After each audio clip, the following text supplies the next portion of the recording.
pour le débat. Ce soir, j'accueille dans ce studio Tamara Bissera. Bonsoir. Vous êtes conseillère de Nir Barkat, ancien maire de Jérusalem, membre du Likoud.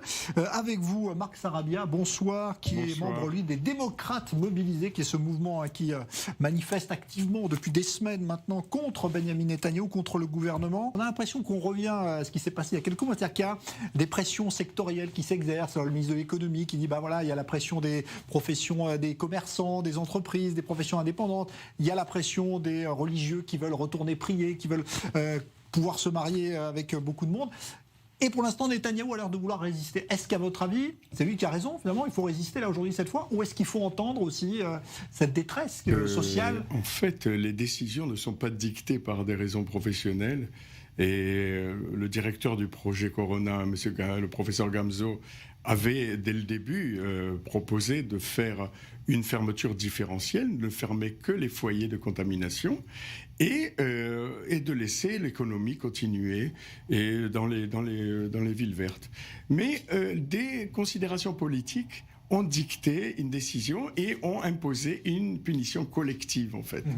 Et maintenant, on essaie de revenir un petit peu au programme du professeur Gamzo, et je suis désolé qu'on ait perdu autant de temps. Et il n'y a qu'une...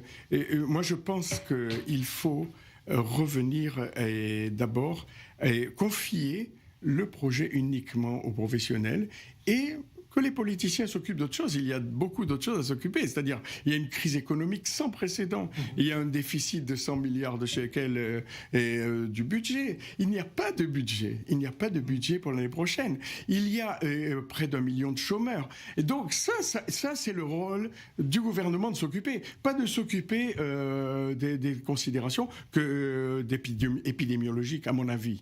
Et ce que je crois, c'est qu'on doit donner de l'espoir et à tous les indépendants qui ont perdu leurs affaires, qui ont fermé leurs magasins, et aux jeunes qui n'ont pas de travail. Et je pense, je voudrais une politique d'espoir.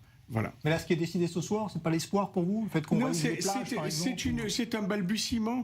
C'est un balbutiement timide pour réparer les dégâts de tout ce qui a été fait jusqu'à présent. Les considérations politiques ont fait que on n'a pas voulu voir les chiffres. Les chiffres ont dit que dans le secteur orthodoxe, il y a 3 fois plus de malades. Alors, les dirigeants politiques, attendez, les dirigeants politiques, ils vivent nombreux dans des petits appartements. Attendez, les dirigeants politiques, au lieu de faire une considération pour sauver la vie de leurs propres électeurs, ils ont préféré la punition collective, même dans les villes vertes qui n'étaient pas touchées par le virus. Non, il n'y a pas beaucoup, il y a 13 villes rouges. Il y a 13 villes rouges, ce sont 13 villes. Le pays ne pouvait pas fonctionner sans Jérusalem, Tel Aviv, Nebrak et toutes ces grandes villes avec une forte population. Vous préférez la punition collective pour des considérations politiques. Je suis pour sévir pour la désobéissance, de toute façon, quelle qu'elle soit, et pour qui que ce soit. Je pense que les dirigeants politiques ont fait des erreurs. Est à bannir, ça c'est certain. Vous pouvez accuser les citoyens, mais les dirigeants politiques, c'est eux qui ont la responsabilité.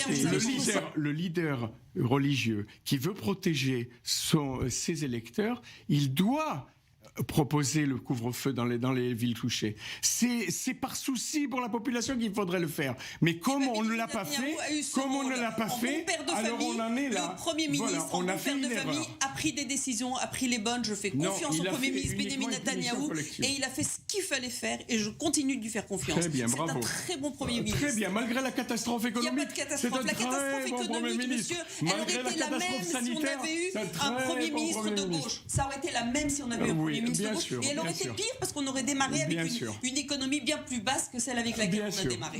Dieu merci, on a eu Benyamin Netanyahou pendant 10 ans et ça nous a permis d'avoir du crédit avant de démarrer cette Dieu merci, le peuple est de qualité et il a résisté à 10 ans de Netanyahou, à la corruption, aux atteintes à la démocratie. Tamara Bissera, merci. Marc Sarabia, merci, on en reste là pour ce soir. Vous reviendrez, c'est promis, tous les deux. Dans un instant, le magazine Orient. Cyril Amar, bonne soirée sur Étoile News.